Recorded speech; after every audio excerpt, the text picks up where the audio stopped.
नमस्कार, MPAT news में आपका स्वागत है। मैं हूं विनय मिश्रा।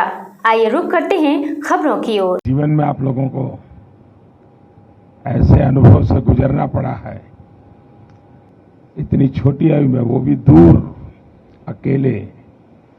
मैं कल्पना कर सकता हूं कि किस प्रकार की मानसिक परिस्थिति से आपको गुजरना पड़ा होगा। कठिनाइयों के बीच भी हम ठीक से अभी इवैक्यूएशन कर पा रहे हैं। हम लोग तो उम्मीद भी छोड़ दिए थे कि वापस इंडिया जा पाएंगे, क्योंकि 2 मार्च की हम लोग की फ्लाइट थी जो कि कैंसिल हो गई थी। जब इंडियन एम्बेसी और गवर्नमेंट वर्क किए तो हम लोग को एक नया उम्मीद मिला कि वापस इंडिया जा पाएंगे। All thanks to Indian government. I don't think कि विदाउट इंडियन गवर्नमेंट हेल्प हम इंडिया वापस सेफली आ पाते। हमारी इंडियन गवर्नमेंट ने बहुत अच्छी सुविधाएं दी। हमारे लिए फ्लाइट्स अवेलेबल थे, हमें एयरपोर्ट जाने का एकदम आराम से सुविधाएं मिली, खाने पीने कोई दिक्कत नहीं हुआ। बहुत अच्छे से हमारे बाकी सारे स्टूडेंट जो फंसे हुए थे वो कल भी लैंड कर गए हैं, कुछ आज लैंड कर गए हैं। थैंक यू मोदी सर, हम लोगों ने बहुत आराम से हम वहां से निकल गए हैं। बॉर्डर क्रॉस करने के बाद इंडियन एम्बेसी ने हमें बहुत ही सुरक्षित तरीके से हमारे कंट्री में पहुंचाया। तो मैं हमारे प्रधानमंत्री नरेंद्र मोदी जी यानी कि आपका बहुत ही धन्यवाद कहना चाहूंगी कि आपने मुझे मेरे घर तक सुरक्षित पहुंचाया। और मुझे विश्वास है कि और भी जो बच्चे फंसे हैं आप उन्हें भी जल्द से जल्द उनके घर पहुंचा देंगे। सर 24 तारीख को जब अटैक हुआ तो हमें लगा था कि हम यहाँ से अपने देश वापस नहीं जा पाएंगे। और सर 2 रात हम ऐसे गुजारे जैसे लगा है कि हम मौत को कितने करीब से देख चुके हैं। बट सर मुझे गर्व है कि मैं भारत देश का वासी हूँ और गर्व है मुझे यहाँ के सरकार पे, शराब पे। और सर सबसे ज्यादा गर्व मुझे महसूस होता है अपने तिरंगे पर। जब हम इवैक्यूएशन से आ रहे तो हमें ऐसी नोटिस मिली थी कि आप अपने बस के आगे और खिड़कियों पे तिरंगे को लगा दीजिए, ताकि जब रशियन आर्मी देखेगी तो आपके केवल तिरंगे से वो आपको टच भी नहीं करेगी। और इस तरह मेरे लिए बहुत बड़ी बात है कि मैं ऐसे महान देश में पैदा हुआ। उस ड्यूरेशन में हमारे पास कोई होप नहीं था।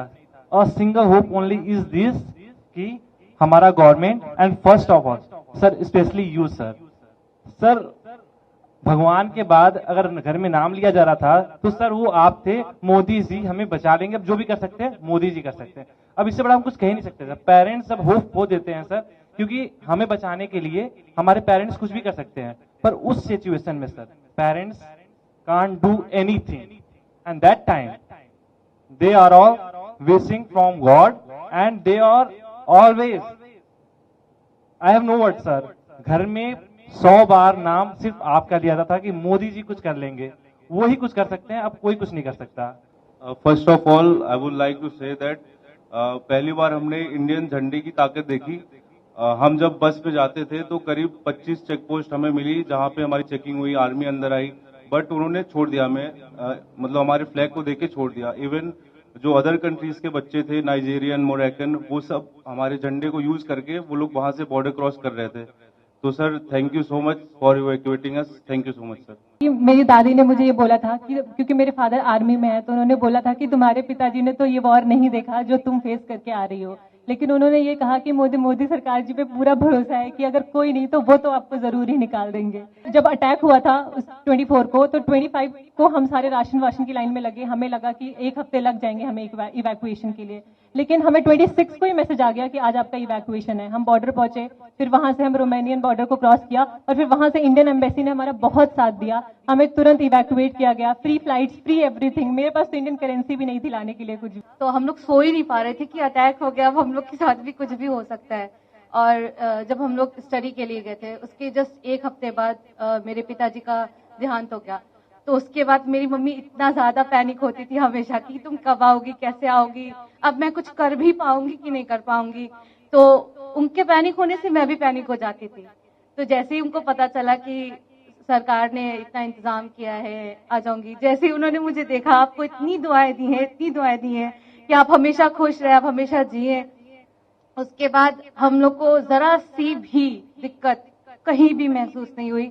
हमारा इंडिया इतना अच्छा है कि हमारे फ्लैग के जरिए दूसरे नेशंस के लोग निकल रहे हैं। तो thank you so much sir, thank you so much. हमारा देश मजबूत हो, इन सारी समस्याओं का समाधान उसी में है। उसी प्रकार से मैं तो अभी भी मानता हूं कि अगर देश में पहले से मेडिकल एजुकेशन की नीतियां सही होती तो आप लोगों को बाहर नहीं जाना पड़ता, नहीं जाना पड़ता। कौन माँ बाप चाहते कि इस छोटी उम्र में अकेले भेज दे? कोई माँ बाप नहीं चाहता। लेकिन अब लगे हैं। देखिए, पहले करीब 300-400 के बीच में हमारे यहाँ मेडिकल कॉलेज थी, अब हम करीब 700 तक पहुंच गए हैं। हर जिले में मेडिकल कॉलेज कर रहे हैं। पहले हमारे देश में कोई 80-90 हजार के बीच में सीटें थी, अब पिछले 5 साल में हम उसको 1.5 लाख तक पहुंचा दिया है। यूपी में भी नए 2100 विद्यार्थियों के लिए सीटें बनाई हैं। यहाँ प्राइवेट मेडिकल कॉलेज भी करीब डबल हो रही है। और मेरी कोशिश है कि हर जिले में मेडिकल कॉलेज हो। जिस प्रकार की कोशिश हम कर रहे हैं, तो शायद 10 साल के भीतर भीतर पिछले 70 साल में जितने डॉक्टर बने हैं उतने नए 10 साल में बन जाएंगे जी। इतना बड़ा काम हो जाएगा। तो फिर बच्चों को बाहर भी नहीं जाना पड़ेगा, मजबूरियां खत्म हो जाएगी, परिवार को भी टेंशन नहीं होगा। तो मेरी ये कोशिश है। लेकिन अच्छा है, सबको ये बताइए कि भाई देश के लिए तो कुछ न कुछ करते रहना चाहिए। समाज का कर्ज कभी भूलना नहीं चाहिए। तो इस संकट के समय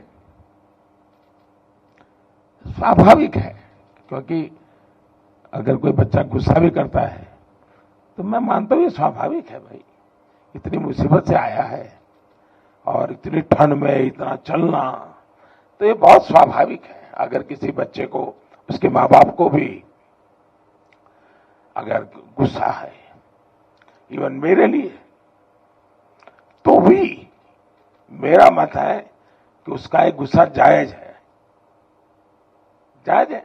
खैर, जब समझेगा, मन शांत होगा तो फिर प्यार भी करेगा। चलिए, बहुत बहुत धन्यवाद। आपके परिवार को भी मेरी बहुत शुभकामनाएं भैया। हाथमी हॉस्पिटल संभाग का एकमात्र हॉस्पिटल जहां पर दूरबीन एवं लैप्रोस्कोपी द्वारा सभी प्रकार के स्त्री रोगों की चिकित्सा एवं उपचार किया जाता है। हाथमी हॉस्पिटल, जयस्तंभ चौक, शहडोल। ये थी अब तक की खबरें। नई खबरों, नए घटनाक्रम के लिए जुड़े रहिए हमारे चैनल के साथ। और अगर आपने हमारे चैनल को अभी तक सब्सक्राइब नहीं किया है तो प्लीज़ इसे लाइक कीजिए, शेयर कीजिए, सब्सक्राइब कीजिए। और अब इजाज़त दीजिए। नमस्कार।